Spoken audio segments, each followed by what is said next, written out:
Hello, everyone watching. My name is Mario. Today, we're going to have a really important conversation. We're going to talk about the Latino church in the United States. Talk about a little bit about its history, what it's done, what it's meant for Latinos to be the church in the United States. And we are also going to talk about some changes that we think need to happen. Joining in for that conversation are two incredible people, and we are going to start with the ladies first. Please introduce yourself. Hi, everyone. My name is Kat Cueto. I am so excited to be here. Love to have these opportunities to chat and talk, speak about our experience, what's going on, and just a little bit of a backstory. I'm a PK. My dad has been a pastor for 49 years. And so I was born and raised in a church. Currently, my husband and I have a ministry that we do pastoral care and take care over maybe I don't know, 200, 300 pastors. So super excited to be part of this today. Hey, my name is David Correa. Super excited to be here with Kat and Mario in this conversation around the Latino church. One of the cool things that I get to do, my wife and I, we're the pastors of Eden Church here in Orange County. It's a bilingual church, and we church planted 4 years ago at a bar, and it's been so cool to see what God's been doing, and super excited to be a part of this conversation with you guys. Yeah, this is going to be a great conversation. I think before we started the podcast, we were talking, before we hit play, we were talking about how all of us grew up in the church. We grew up and seeing a bunch of pastors and leaders. Maybe some built something from scratch, from nothing, and then we saw the move of God in their lives, the move of God in their churches. And so we're going to talk a little bit about that, but we're also going to talk about some of the things that we're facing as Latinos in the United States. You know, how do we preserve what the leaders before us built? What are the things that we want to preserve? What are the things we probably don't need to preserve? Because I'm sure there are some. And what are the things we do want to multiply? And so before I get into my first question, I was reading a book a few years ago, and so when we were planning to get together to talk about this, I remember this book. It's a guy named Philip Jenkins wrote it in the early 2000s. He wrote this book. This book is called The Next Christendom, and so Philip Jenkins argues that Christianity in the West was, he knows people were saying it was dying in Europe and in North America, it was dying, but then he argues that what was happening is that Christianity was moving, it was shifting. And so while in the West, secularization was happening, in the global South, in Asia, in Africa, in Latin America, there was these moves of God that were happening, and we all know of them, we've heard of them. And so with immigration numbers happening, so all these folks that had experienced the move of God in their home countries, they weren't finding Jesus in the United States, they were bringing Jesus with them.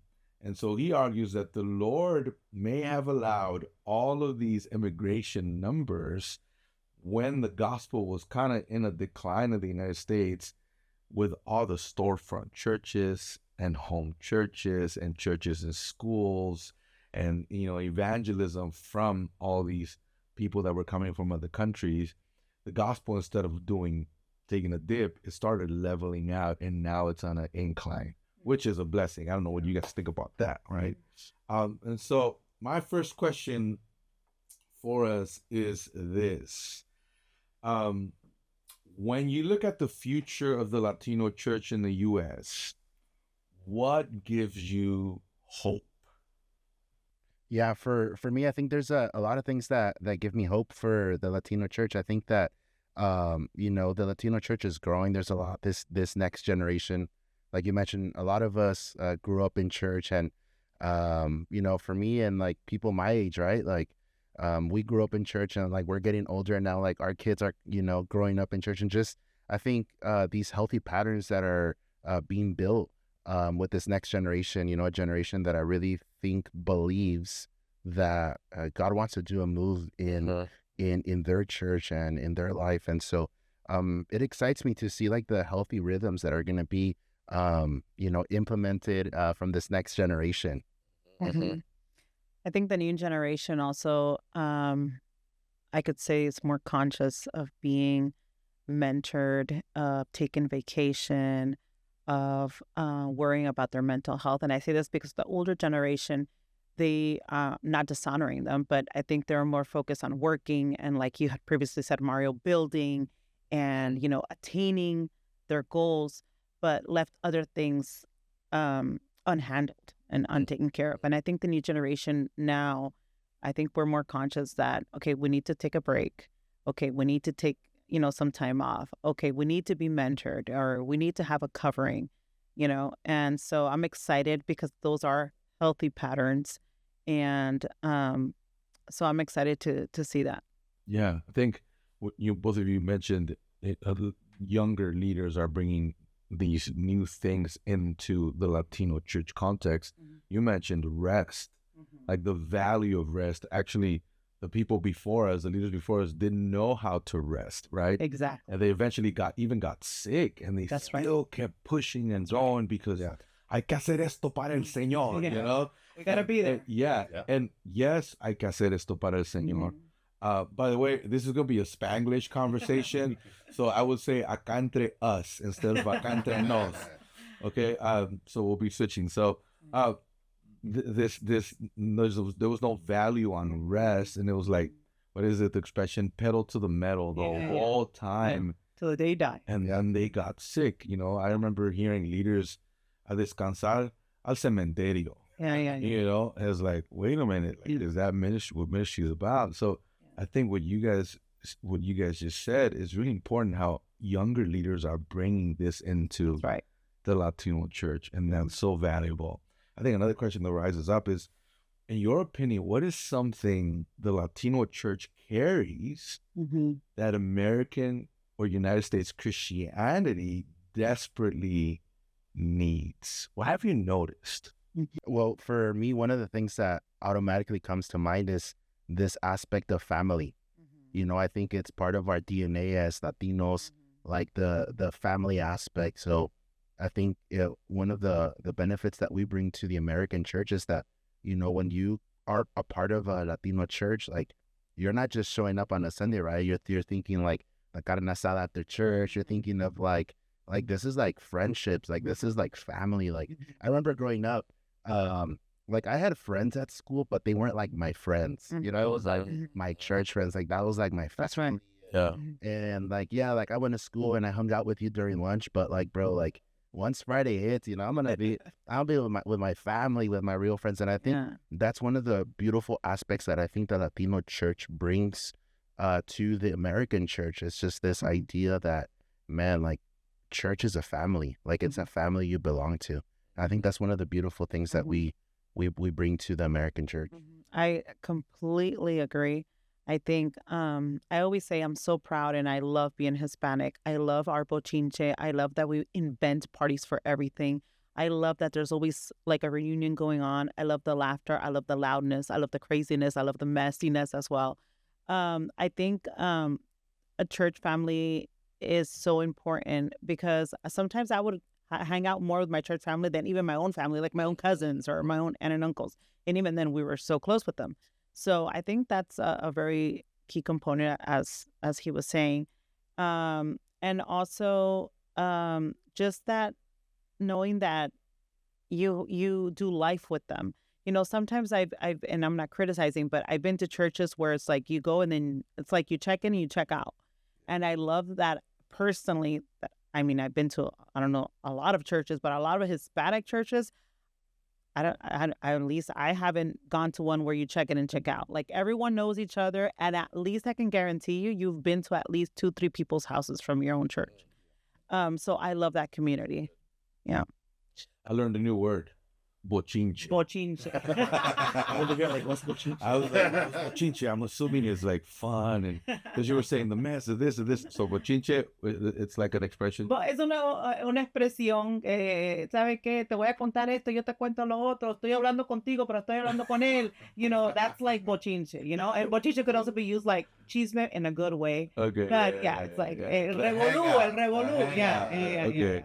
La fiesta, the tea, la pachanga. La pachanga, There sí, you go, bochinche. I want to use that word from now on. When you were saying family, you were saying you were saying we're not transactional. Like when you use the expression of checking in, there's churches where you go check in, check out. Yeah. That's really common in the church in the U.S. It's like, let me just check it off. Let me show up, sing my 3-4 songs, listen to a message, and dip. And Latinos are like, you can't just show up. Like people hug you when you get there. It's like you're a stranger and they just hug you, and that is, I think that's a big value. If the Latino church disappeared today, No. what would American Christianity lose? El sazón. El bochinche. El bochinche. Sure. Well, I mean, I think it would lose a lot of things. Some of the things are coming to mind, but I think one of the things it would lose is that we always sign up for everything. So I don't know a Hispanic church that does nothing. They all do something, and the majority do more than they're maybe can do. So good. Because even small churches that are like 40, 50 member churches, you see when it's Operation Christmas Child, and you will see normally 200 boxes, and you're like, but it's 50 member church. So I think you would lose a group of people who go above and beyond. I love that passion. That passion. To get involved. Yeah. Do. And I think and I want to add, the Hispanic church is very giving. I think Say that again, Kat. is very giving. Yes. And I say this because I know for many years the concept was the Hispanic church is poor. The Hispanic church doesn't have it. The Hispanic church just extends their hands to receive. But I think there's been a shift. And I'm going to believe it till the day I die. And I think it's going to grow, and I'm believing that it's going to grow even more. I think we have learned, naturally, I think as Hispanics, we're givers. But I think sometimes we give more, like, for example, a gift or a plate of food, or rather than a check. But I think nowadays our Hispanic churches are growing educationally, and also learning also to write the check. I don't know if I'm explaining myself well, but before, if you would say, I need 500 meals, easy. Here, the Rodriguez are going to give 5, the Perez are going to give 5, 500 meals covered. I need 500,000. Oh, okay. Well, that's going to take a little longer. And you're like, why? They have that mindset, the mindset, and the mindset because our people question a lot when they give money. So I'd be like, are they going to use the funds really for that? I'm being honest. Yeah. So are they really going to be using it? So they question more, but rather if they buy it, even if it costs them more, but I know that I bought it and it was used for that, But I think nowadays a lot of trust has been gained. So now I've also seen a shift where, yes, I'll give you the meals, but I'll also write the check. And I love that. Yeah. I think it goes back to what both of you said earlier. The younger generation is bringing that into the Latino church. That's right. I think the younger generation is understanding a concept about the investment of not just a plate of food, but the investment of financial resources into the church, right? So yeah, I think the Latino church would lose passion. The Latino church would lose this family connection, non-transactional. We're very non-transactional. Like we're just gonna hang out, Donde comen dos, comen tres. Yeah. It's like this thing. And so, and I think there's also been, to add on, I think our parents, and our parents sacrificed so much. At least my parents, they came from 2 different countries. My dad is Peruvian, my mom was Cuban. So, but they both came as immigrants. So my upbringing, even though I'm not going to say I was in a poor upbringing, but it was, the first generation living in this country. So it was very different than now, our situation now. Not only that, but most of our parents, they worked so hard so that we can go to college. My three brothers and I, we are all college graduates, but before that in our family, that wasn't something common. What I'm saying now is that this new generation, also their economy is different. It's more stable. It's a different type of salary. The new churches now, I think, also son más conscientes en dar un salario de honra. Por muchos años no se dio un salario de honra, más bien se dio un salario de deshonra. Se dio un salario donde no consideraban, donde no honraban, donde pensaban que hasta era un pecado porque iba el pastor darle $800 mensuales. Y tú dices, $800 no alcanza ni para la renta. Pero era como si eres un pastor digno, vas a sufrir. Y es como ilógico, pero hoy en día esa mentalidad ha cambiado mucho. Sí, yo hace muchos años me dedicaba más a la música, entonces a veces iba a lugares a cantar o con mi grupo, mi equipo de alabanza, y me daban una ofrenda de amor.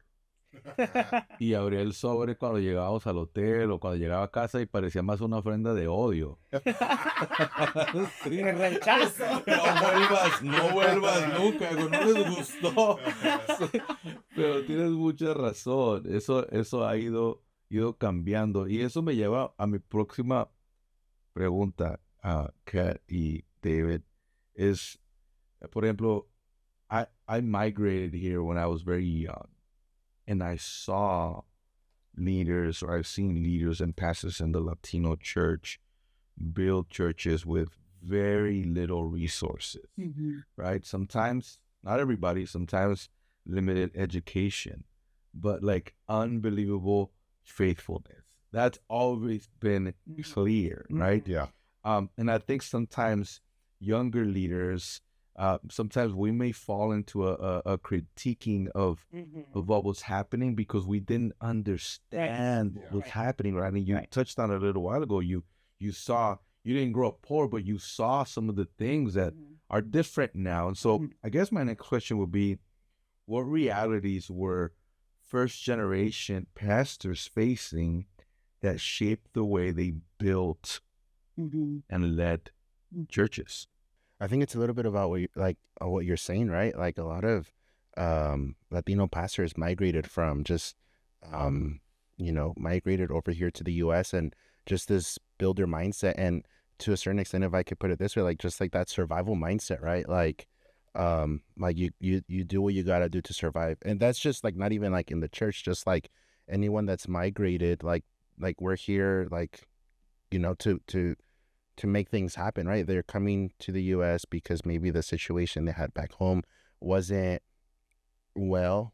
And so just as you come here, this survival mindset and, and in the context of church, that could bleed into like the way that, church gets built of like, this is what's mine. And, just the hard work and, a little bit what Kat was talking about earlier, like the lack of rest, right? Because we got to survive. Like there's no time.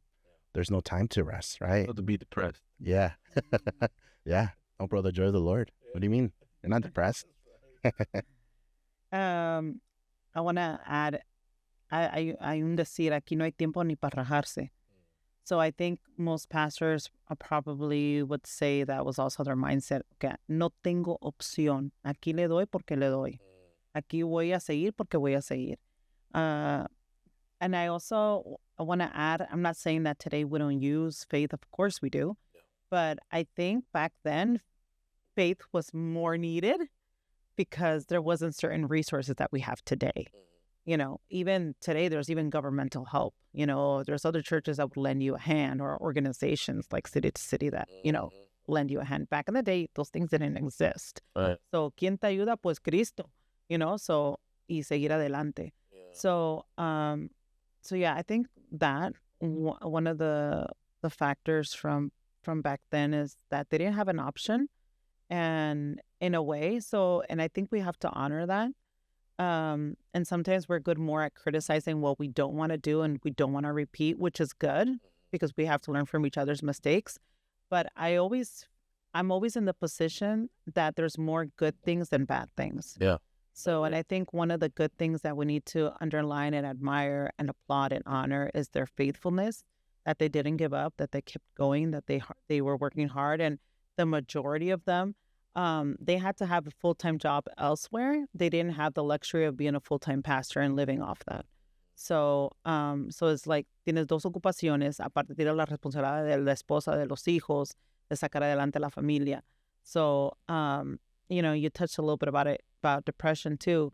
Nowadays, even some churches cover for you to go to therapy or see a psychologist or see, whatever. Back in the days, it was so taboo. O está raro ese pastor porque tiene depresión. Es like raro, pero hoy en día ya no se dice raro. Es como que normal, está exhausto o que vamos a ayudarle. Pero antes no lo decías por orgullo, no lo decías por vergüenza o no lo decías porque pensabas que nadie estaba pasando lo mismo, cuando había muchos pasando lo mismo. Entonces, honramos, aunque suena chistoso, pero honramos el sacrificio que ellos se tuvieron que callar y aún así seguir adelante. Ese silencio, ese aguante lo honramos y valoramos esas lágrimas, valoramos ese sudor y valoramos esos años donde pudieron y tuvieron excusas para rendirse, pero no se rajaron. Yeah. Wow, that was deep. Super.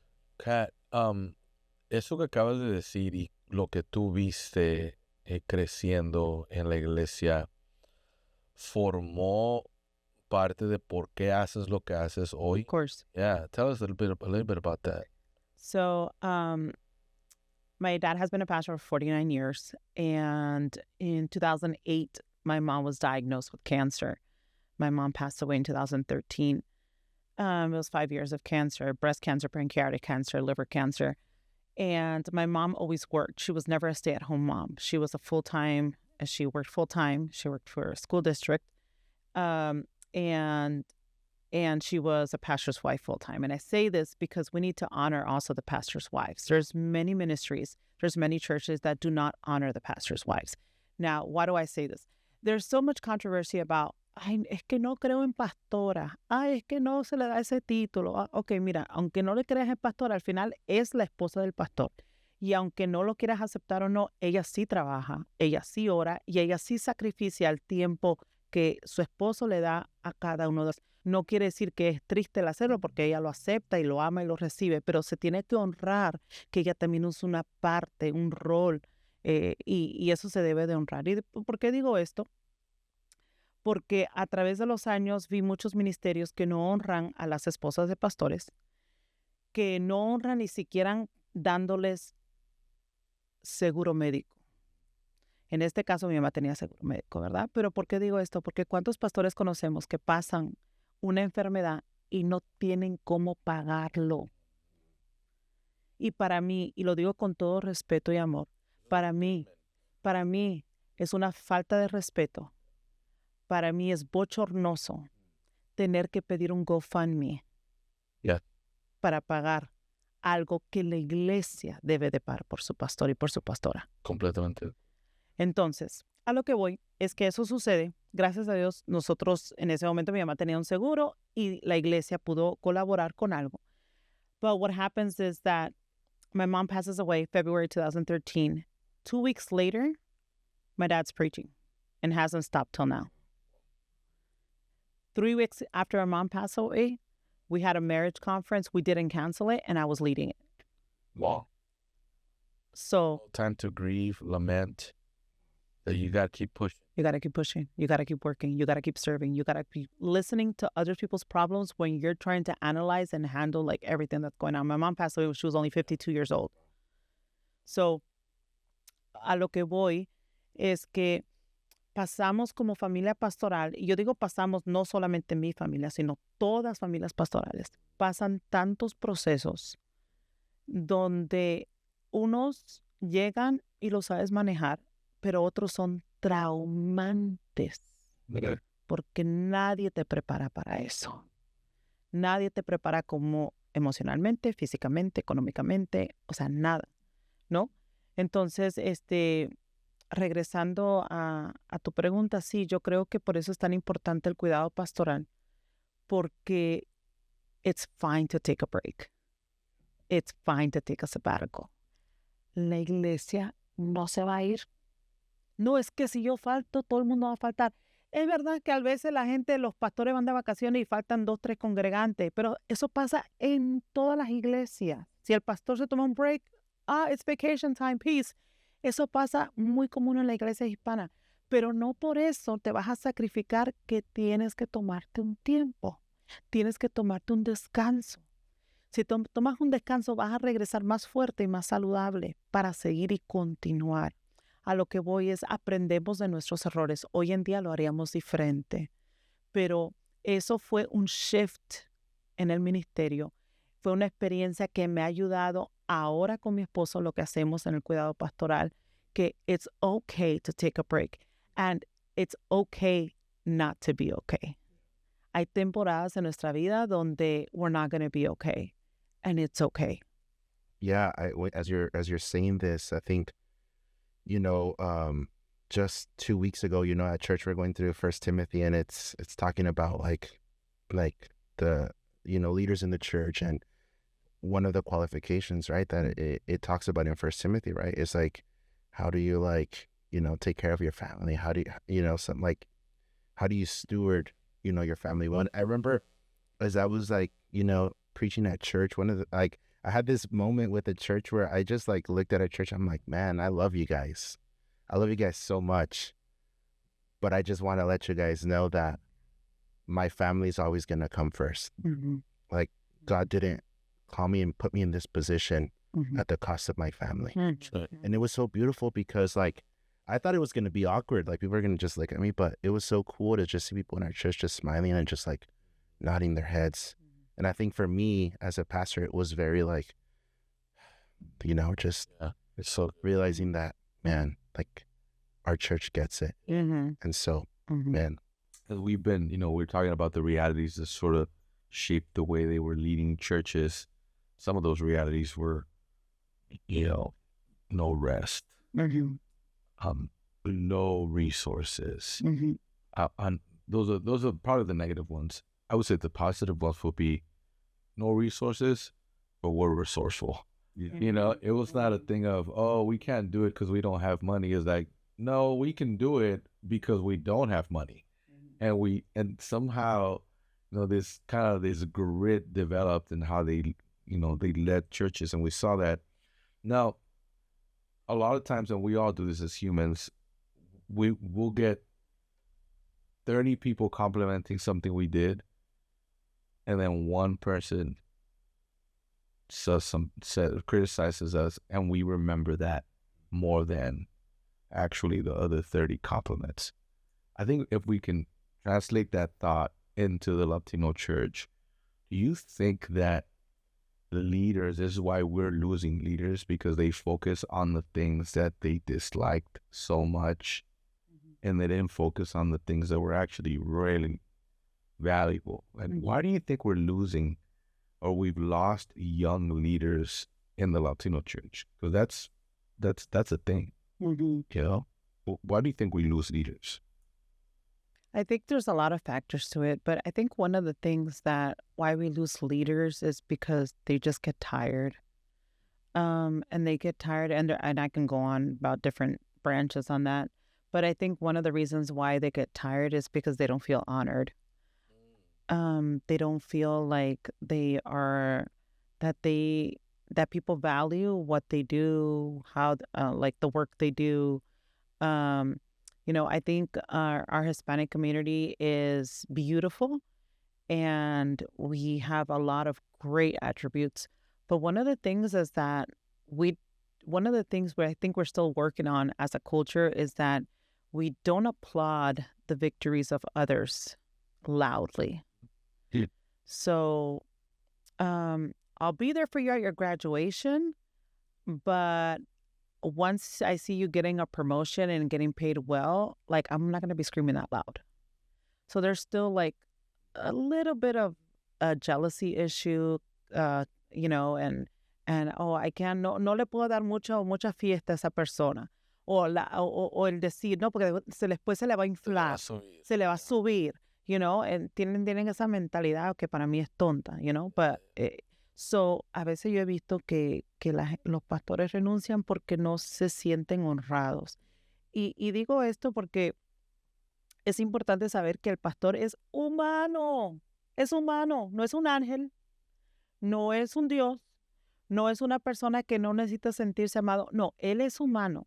Su pastor necesita también que usted le diga unas palabras de aliento, que le dé un abrazo, que lo bendiga, que lo honre, ¿verdad? Y hay algo que nosotros enseñamos, y enseñamos dos cosas. Una, que la honra se hace en vida. Es mentira cuando la honra se hace después de muerto. Ay, sí, porque no es que yo lo recuerdo y lo honro porque yo aprendí esto de él. Eso ya no importa porque él ya no está. La honra se hace en vida. Es hoy. Tenemos que honrar hoy. ¿Cuántas veces las personas fallecen y después están pensando si lo hubiera dicho?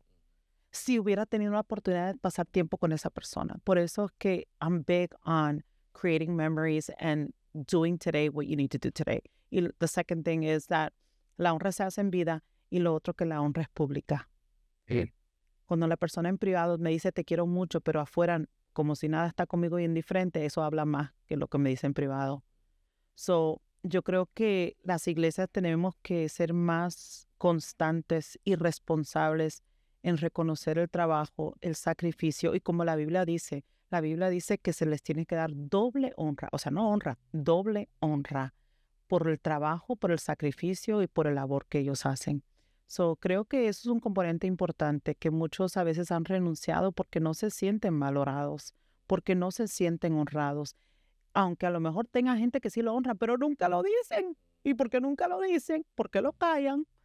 Entonces imagínate todo lo que se está guardando él. Y por eso que a veces entran a periodos de depresión, por eso que se sienten solos, por eso que después se vuelven mudos. Y digo esto porque hay pastores que son mudos porque ya they became so numb at feeling the way they feel, so they don't talk about it anymore, you know? So, yeah, I would say that. Until it's too late. Until it's too late.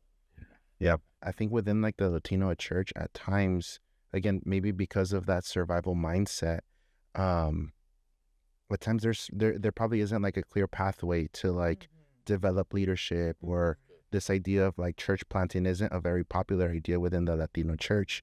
And then you have these young leaders that maybe sense a call of God to maybe plant a church, multiply, and maybe because they don't see those clear pathways, you know, de repente they can, maybe give up or leave. And so I think it's not just the church's fault, but I think it also could be a young leader's fault, of like not like learning, you know, what it looks like to be faithful and serve. And I just think of that Saul and David relationship, right? You know, David was called at a very young age, and Saul was the current leader. Saul wanted to hold on to the kingdom, and because of that, like how he responded to David was based on like, no, this is my kingdom. And but also you do the flip side and you look at David's life, and how many years did he wait before like the throne was actually his, right? How much faithfulness and honor, right? There was times when he could have killed Saul, but he chose to honor.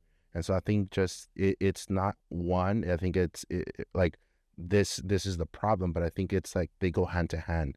Like, how do we create these pathways to leadership, but also as the young people, how do we honor our pastors? How do we stay faithful?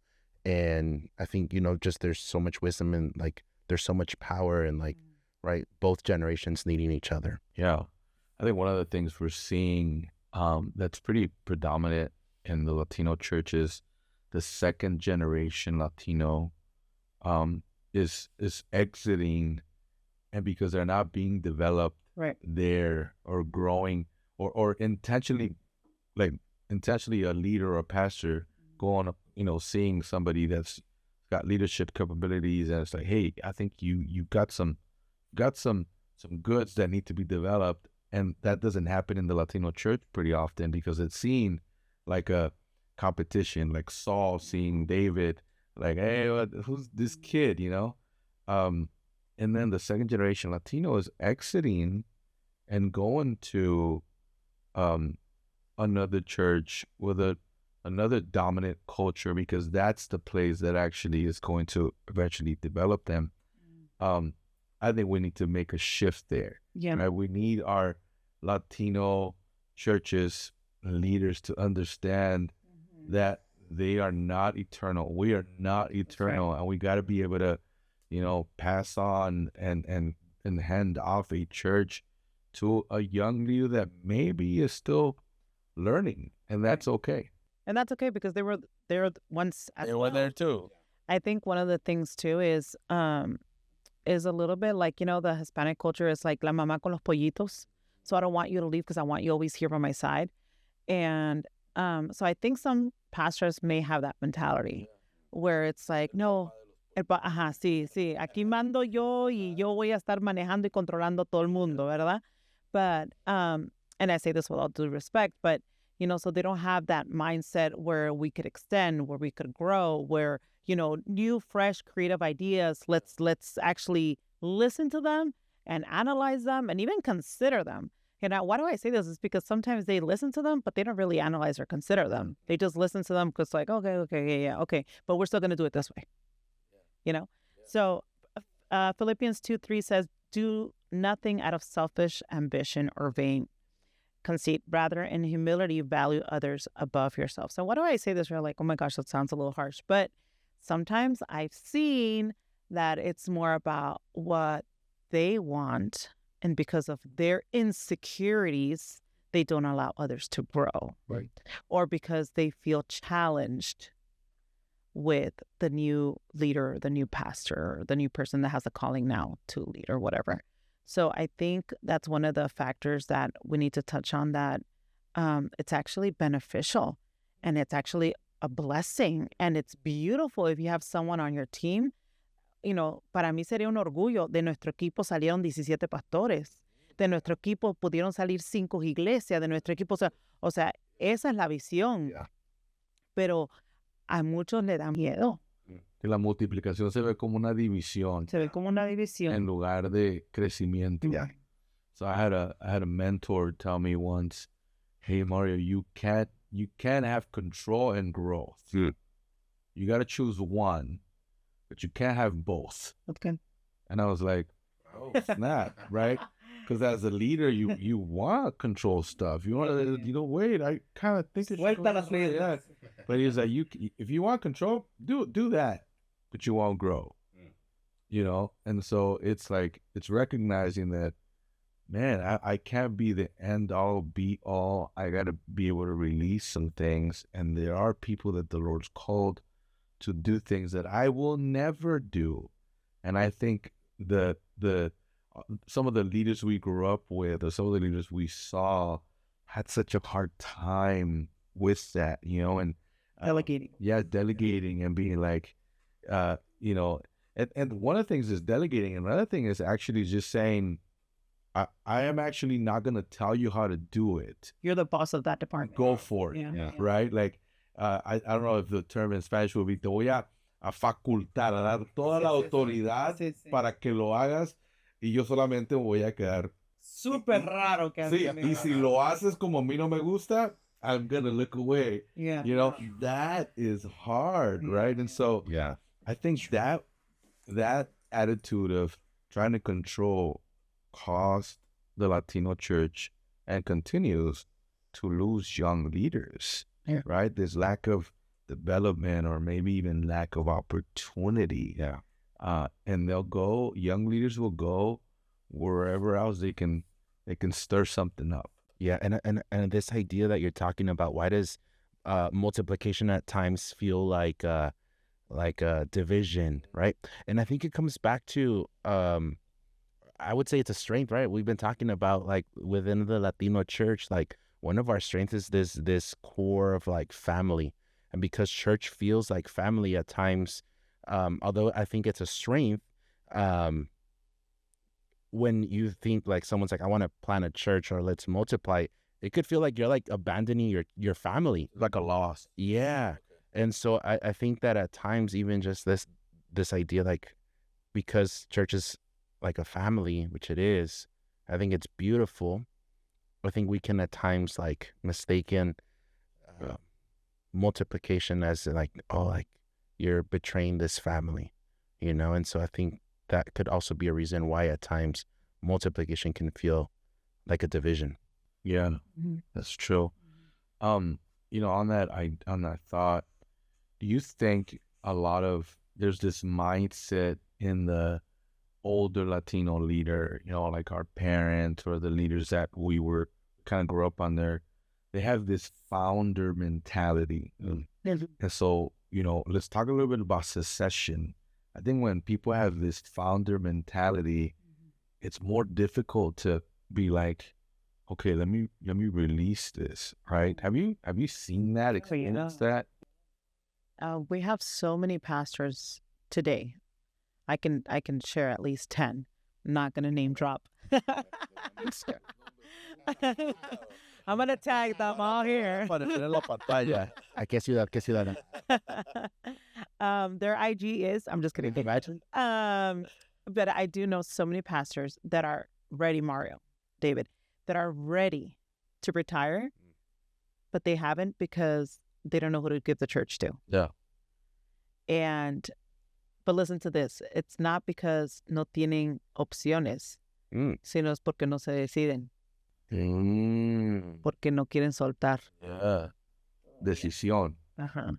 That's key. Yeah. So, la decisión. No, esta persona no califica porque no va a entender todo el trabajo que he hecho. Esta persona no califica porque no, apenas tiene 2 años que es pastor. Esta persona no califica porque, todo el mundo, nadie califica. Claro. No one's good enough. No one's good enough. Yeah. No one's good enough. So, veo eso. I see that. I see a lot literally going through, I don't want to say midlife crisis, but I don't want to say end of life crisis because I don't want to be mean. But they're going through a crisis. You can be a little mean. But they're going through a crisis that if they retire, then what am I going to do? So I've also heard, and we've seen with my husband, a lot of pastors are like, I know I should retire and I want to retire because I'm tired, but at the same time, I don't want to retire because I'm afraid to hit reality that I have nothing to do now. And all their identity is in what they do. Right. Yeah. And that's dangerous. Yeah. Yep. And then the third thing is that I've seen more in the Latino community, is that I can't afford to retire. I don't have enough means to retire. So my Social Security is $1,000 a month. Especially if you're here in California, $1,000 a month, that's what you spend not even on food a month. So, so I've seen those 3 factors. And it worries us. It worries us. And it's funny because, I don't want to say it's funny, but we know so many people who are ready to pastor a church. And I could tell you a bunch of pastors now who are ready to retire. So I'm like, hey, you can hire this person or whatnot. But they're like, no, we don't want to. And you're like, and they're literally 75 years old, 80 years old. I even have a pastor who's like, I think 84. Yeah. And you're like, so he dies. Yeah. So they struggle a lot with letting go. And I wanna underline this. We shouldn't wait till we hit the retirement age to start thinking of retirement. And I'm not saying this in the secular, I'm saying this in the church. As a church, we need to be responsible. Okay, even if my pastor is only 45, okay, but ¿a quién vamos a preparar? ¿A quién estamos preparando? ¿Cómo nos estamos educando para el que sigue? Por eso es tan importante no tener solo un pastor. Por eso es importante tener associate pastors, lead pastors. Equipos. Tener equipos pastorales, ¿no? Lo que pasa es que muchas iglesias tienen solo el senior pastor y 30 líderes, pero no tienen otros pastores. Entonces, por eso es que como siempre solo ha visto un pastor, entonces no. Y el problema es que como no se educan, se retira el pastor y se va a la mitad de la iglesia, porque mi pastor es ese. Entonces no aprendieron a abrazar otros pastores. Por eso es importante que en los equipos hayan otros pastores también. Yeah. Man, and as I'm hearing this, like, where do we begin? Yeah. Like, where to... Now. Yeah, like, this is the reality. Like where, what do you guys think? Where would we begin to, like... Today. Yeah. I say this, I mean, there's pastor that you guys can research him. His name is Pastor Sergio Hornung. He leads the biggest Hispanic church in Lima, Peru. And he's actually going and teaching churches how to do the transitions. In his case, his dad was a senior pastor before now, which is a blessing. And I think that's the ultimate like dream for every pastor.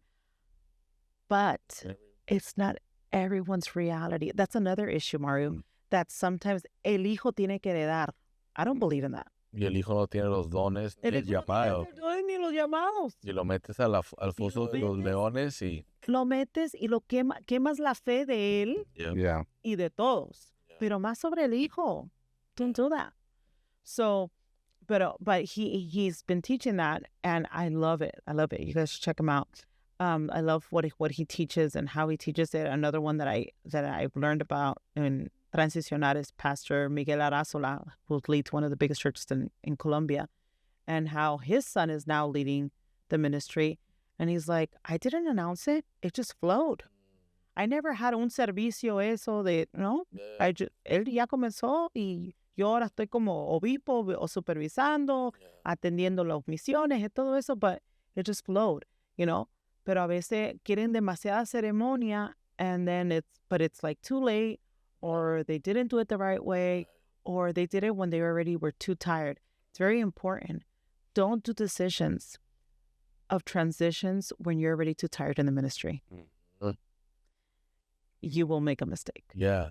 That's interesting you bring that up, because I had a mentor tell me once, if you're tired, rest. Don't quit.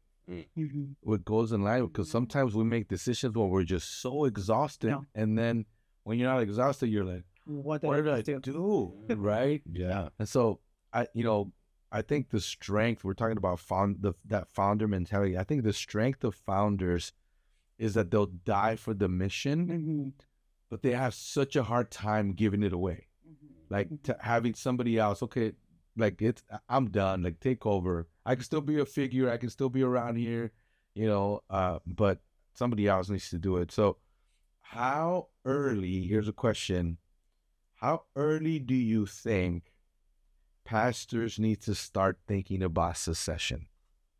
Well, I already said I think you have to do it right away. And I think one of the things that I was very intentional, I've been in ministry my whole life, but I think serving in the church, I started when I was 13. But something that's been very important and very consistent is I attend about at least 10 conferences a year. So I think that's very important when you go outside of your church. Nowadays, the new generation, that's more common, but back then it wasn't that common. And why do I say this is that we need to go receive, we need to go learn, we need to go see how other people do it. Last year, my husband and I went to Church of the Highlands, and that conference, Grow the Grow conference, it was amazing. And one of the sessions that they gave, it was so funny because we didn't sign up for that session. So we ended up going to a session where we didn't sign up for, and it was how to start a church in a school facility. And my husband and I, did you sign up for this? I did it. So we were in the wrong room, but I was like, yeah, let's just stay and see how it is. And, but it was funny how they do that and how they start that. And my husband and I looked at each other, we're like, bro, this could never happen in the Hispanic community. And why? Because they were saying, okay, one of the things for you, like to gain their heart at the local school was donate to them, like all the sound equipment, just spend $300,000. And we were like, 300,000, like the majority of Hispanic churches don't have that just laying around, But even that, you can see like, big differences in how, ministry is done and whatnot. But what I'm trying to say is that it's very important for us to go out there and learn, y digo ese ejemplo porque quitar nuestra mentalidad de escasez y pobreza, quitar nuestra mentalidad de que no se puede,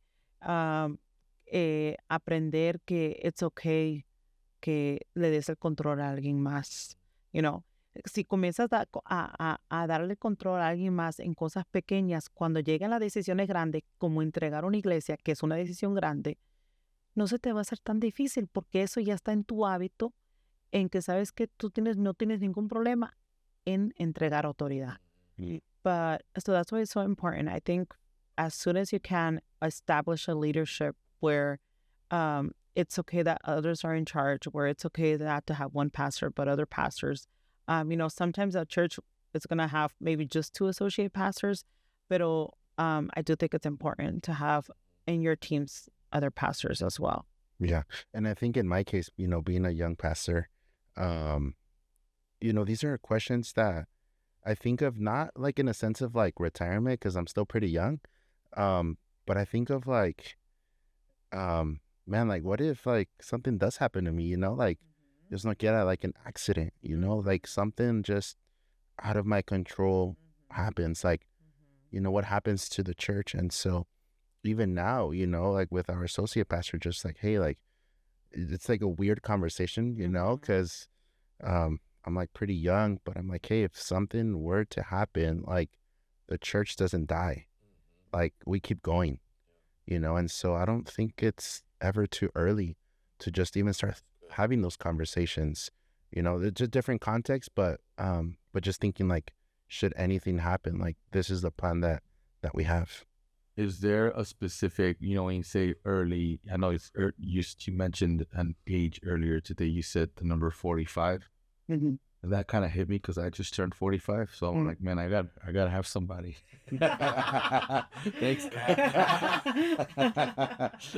No, but starting early would be to start developing, leaders. I think one of the things, if we were more intentional in the Latino church, I left the Latino church because, there wasn't that. And I ended up in a church that really embraced me. And that's where I got all my ministry training. Right. So I'm one of those young Latino leaders. When I was 18, I was like, if I stay here, there's nowhere else to go. I'm out. Right. And so I think if we're going to change that, is being intentional in taking people like a young 18, 19-year-old that has got a call for the ministry, and is like, how do we intentionally shape you there? And then, having said that, this is to the young people watching. You have to learn to pay the price of time, right? Sometimes we want to run. It's like, but I want to do. It's like, hold up. You gotta pay the price of staying put and learning and paying the price of time, because then that's why we encounter a bunch of other issues. And so, but that's another conversation. So starting early is the way not to lose leaders. What are some practical things that a pastor can do? I think what Kat was saying, right? It could probably just look like starting to build a team, right? If you don't have like a ministry team, a core team, start there. I remember when we were in the process of planting a church, one of my pastor friends, I invited him over to speak to the team. And right before I was venting, I was like, bro, it's because, we need this and we need this type of person to like, this is what we need.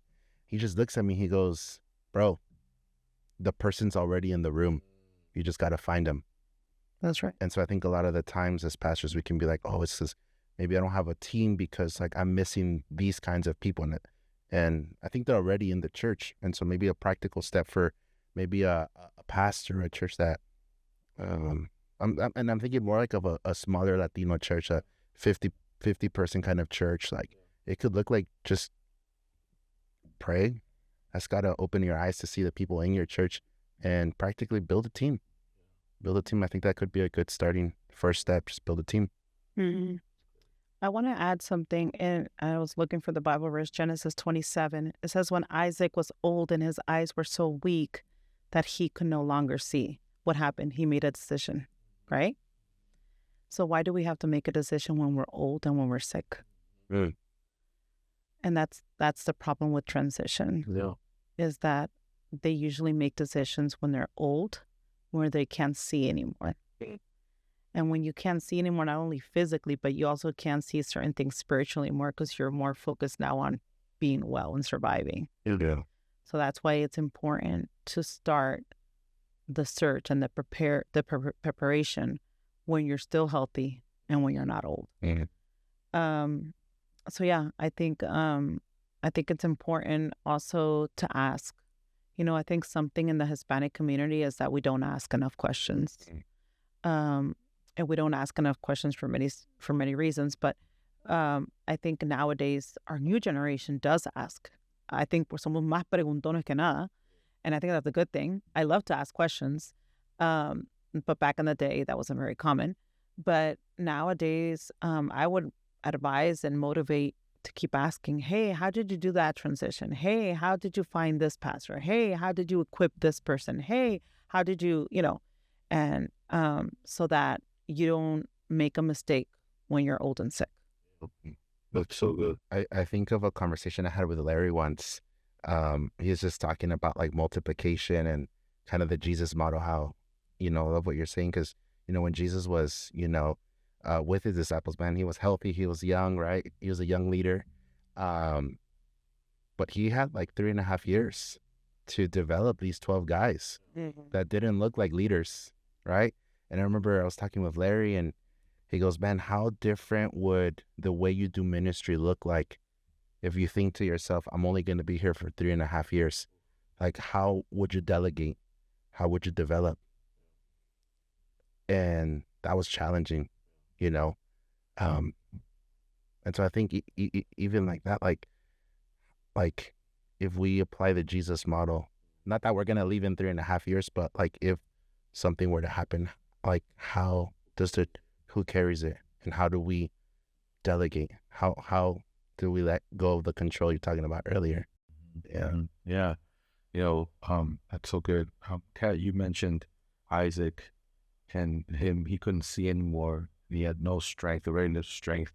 When you were talking about that, I was reminded of, there's a parable in Luke 16. It's the parable of the unfaithful administrator, right? And the point of the parable is different than what I'm going to say, but there's a part in the parable where the boss sends a message and says, prepare a final report for me, because I'm gonna fire you. I want to release you. And this guy says, who owes my boss money? Hey, you owe him so much? Yeah, okay, you owe him less. And you owe him so much? Okay, you owe him less now. And there's the part there, I think, that says that he did that because he says, I'm too old now para acabar zanjas, to work in construction. And I'm too prideful and too ashamed of asking for a limosna. He says that. So I'm going to hook these people up that are all my boss, so when I'm out of a job, they'll hook me up. Now, people think Jesus is praising this guy. He's not. What he is saying is, your administration is going to end one day. And when it ends, who's taking over, right? And so you don't want to be too old. That you said earlier, there's pastors that don't quit because they can't. Because if they do, how are they going to eat? They don't have the strength. And so to pastors and leaders listening to this conversation today, please start praying. And then, like you said, David, the people are already in the church. That's right. Right?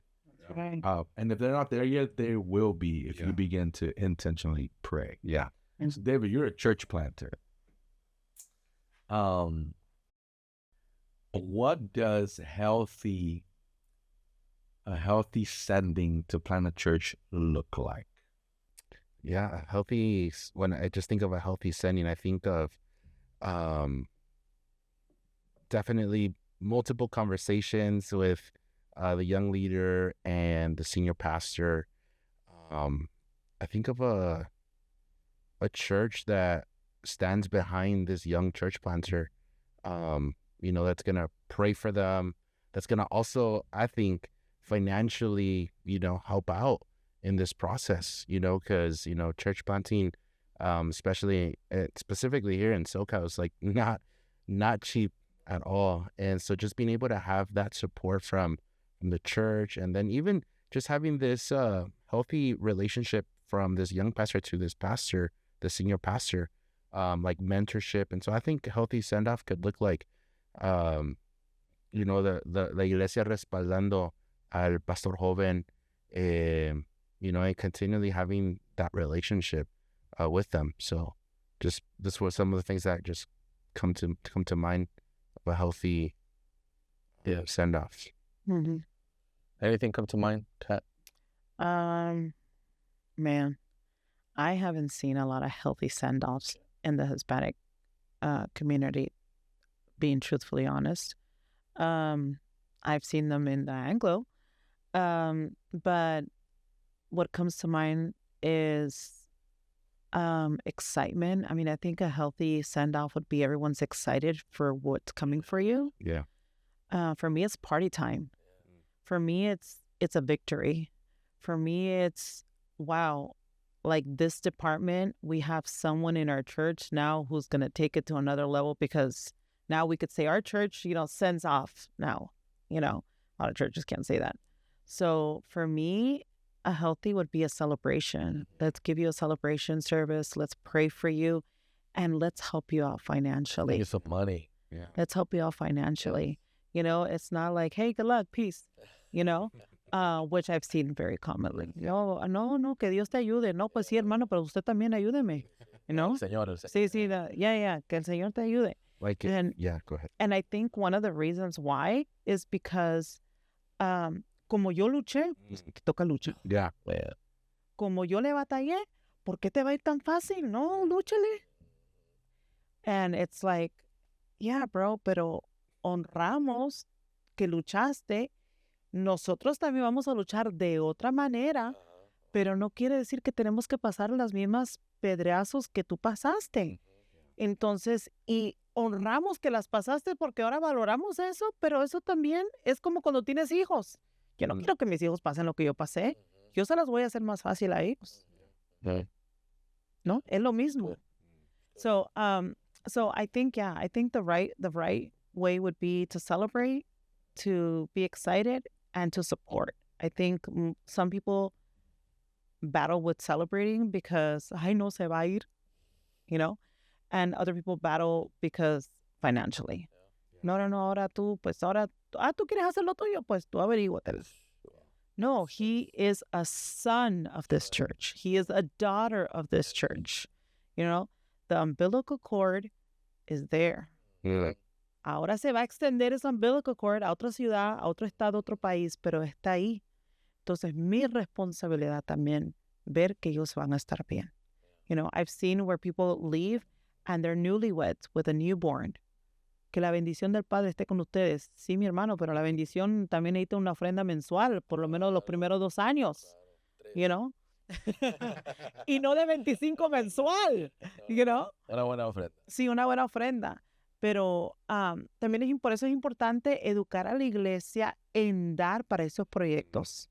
Hemos educado a la iglesia para dar para obras misioneras, para orfanatos, para el tiempo de Navidad, que un regalo de un juguete para un niño necesitado. Pero no hemos educado a la iglesia para ayudar a gente que se va a ir a plantar a otras iglesias. Van a hacer la obra misionera en otras ciudades de nuestra propia iglesia. Estamos listos para ayudar a otro fulano, pero no a nuestra familia de la iglesia. Entonces tenemos que aprender a valorar, a celebrar y estar con ellos cuando alguien se atreva y se vista de valentía a aceptar el llamado e ir a abrir otra obra. Man. So good. Yeah. Wow. Cat's on fire. We can end the podcast right there, bro. We are about to end. We are. You got anything else? No, I was just gonna say that's we hear a lot, right? Like, si Dios te llamó, Dios va a proveer. Sí. Like, that's the classic. Y Dios provee. Yeah. Pero quiere usar a sus hijos también. Pero ¿te quiere usar a ti? Sí. No, a mí no, señor. Claro que sí. Saca la tarjeta, Mario. Sí. Amén. Creo que tú dices algo muy importante. Han dicho muchas cosas muy importantes, de mucho impacto, y espero que los líderes que están escuchando puedan tomar esto no como un ataque, porque esa no es la intención. La intención es poder crecer. Y quiero decir esto, que cuando hay una multiplicación de iglesias, de plantaciones de iglesias, creo que se necesita dejar de ver como una división. Ninguna iglesia, por favor, líderes, pastores, escúchenos, ninguna iglesia singular puede alcanzar toda una ciudad. Ahora, ese lenguaje lo usamos mucho los pastores. Los pastores usan mucho el lenguaje de vamos a alcanzar X ciudad para Cristo. No la vas a alcanzar tú solo. Necesitas de más compañeros en el ministerio para alcanzar muchas iglesias. Entonces necesita dejar de verse la plantación como una división y como una multiplicación. Pero si tú sola iglesia tienes un edificio de 5,000 personas, se llena 10 veces el domingo, se quedan miles de personas afuera igual. Necesitas más iglesias saludables para alcanzar a mucha gente. En la cuestión del dinero, los pastores necesitan apoyar las plantaciones de iglesia con finanzas y ir más allá de la transacción, porque si en la iglesia latina somos muy de familia y no transaccionales, pero cuando viene en cuanto a dinero somos muy de transacción. Hacemos esto: compra un plato de tacos por $10 para ayudar a tal causa, y la gente da sus $10, pero di mi 10 y me diste mis tacos. En lugar de, no me des ningún taco, pero voy a dar para llevar a cabo la visión de la iglesia, la visión de expandir el evangelio. Right? And so, hay muchas cosas que nosotros necesitamos comenzar a cambiar. Ok, tenemos que cerrar esto, pero vamos a cerrar con algo rapidito. Sí. Dreaming about the Latino church in the United States, right? Because we are everywhere. Yeah. Especially in the major cities, we are just everywhere. And if you are not a Latino leader and you're watching this, most likely your leaders are already Latino, which means your congregation probably shifted in terms of demographics and ethnicity. And if it's not happened yet, it's going to happen. Yeah. So the Latino church in 2045 is thriving in the United States of America. What happens now that makes that future possible? And we're going to do this a lightning round, okay? We'll go with Kat first. What's one thing from the Latino church we must preserve? There's a lot of things, but one of the things is that their work ethics, serving ethics, you know, when ellos apuntan para algo, lo hacen, lo cumplen. So I think that's something that makes it easier for us to continue and to grow. So yeah, I think that would be one of the things. What do we preserve? I would say the family component, and just always, as Kat's mentioned, just always wanting to be a part, always wanting to serve, be the first ones there. The work ethic. Yes. What's one thing we must be willing to change? One thing, I mean, this is something I always personally push. We need to change our mentality of rest, excuse me, in the Latino community. I think there has been some sort of a shift, but in reality, we still need a lot of work with that. Statistics show that 78% of pastors do not take enough vacation. And, you know, when we started doing this with pastors, and we noticed two things. The two things that we notice is that pastors, Hispanic pastors, don't laugh a lot. Don't laugh a lot. Wow. And if you read statistics, and my husband and I have done this for 6 years now, and we notice that, you know, they don't laugh enough. Yeah. Second thing is that they don't have friends. Yeah.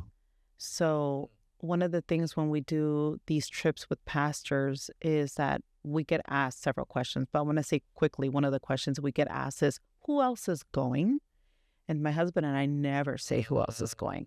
We don't say who else is going for two factors. One, we don't want them to go because somebody else is going. And two, because sometimes they have beef with one pastor. So to avoid that. That's the most common one. No comment. To avoid all that, we don't say. But what happens is that they arrive and we notice they don't know how to be friendly. They don't know how to make friends. Crazy. So we sit them in a table and we do this, and we choose who's going to sit in what table with who. And we have a host, and we have our team that helps us with that. And you see how it's like kindergarten status. Hi, what's your name? What's your favorite color? What do you like to eat? They start with basic questions. At the end of the trip, they're laughing. They're like until 1 a.m. in the lobby having coffee and sharing stories and crying and asking maybe each other for forgiveness. In one situation, they were pastoring, to this day actually, they pastor in the same city. And they had a conflict with each other 22 years before. They hadn't seen each other in 22 years pastoring in the same city. They didn't know that they were each going to go to this trip. Wow. That we invited them in Hawaii. They get there and they both of us wanted to kill us. They tell us after, we wanted to kill you because we didn't know they were going. The last day of the trip, one of them goes to the other, I can't leave Hawaii after living this experience and I ask for you for forgiveness. Wow. And they asked them for forgiveness. So why I'm saying this is because it's so important for pastors to have spaces where they could laugh and they could make friends. This road and this calling is not meant to do it alone. Wow. We need to have friends and we need to laugh. That's so good. We have to be willing to change la rigidez. Yeah. I have a question. ¿Y cómo se llaman los pastores? For me, what I think would needs to change, man, I would just say that on both parties, right? That the older generation will learn to release, and then the younger generation would learn to be faithful. It's crazy you're saying 20 years from now, but 20 years from now, I'm gonna be that older generation, and so I'm either gonna be a part of the problem or part of the solution. So that's crazy to think that. Yeah. Kat, one thing we may need to repent of. I think one of the things that we may need to repent of as a church is that we haven't honored our faithful members. We haven't honored our faithful leaders. We've taken them for granted. And I think that's something we need to learn to be grateful for. There's I'm going to go a little deep, but my dad has been pastoring this current church in Santa Ana for about 22 years. He's been pastoring 48, but we're originally from New Jersey. He's been pastoring this church 22 years, and there's this lady at church who's been at that church over 30 years. So she's been there since even before we got there. And she's a single mom. She raised 3 kids on her own. She works in una factoría. She sells tamales on the weekends. And I could tell you she is one of the top 5 generous people at our church.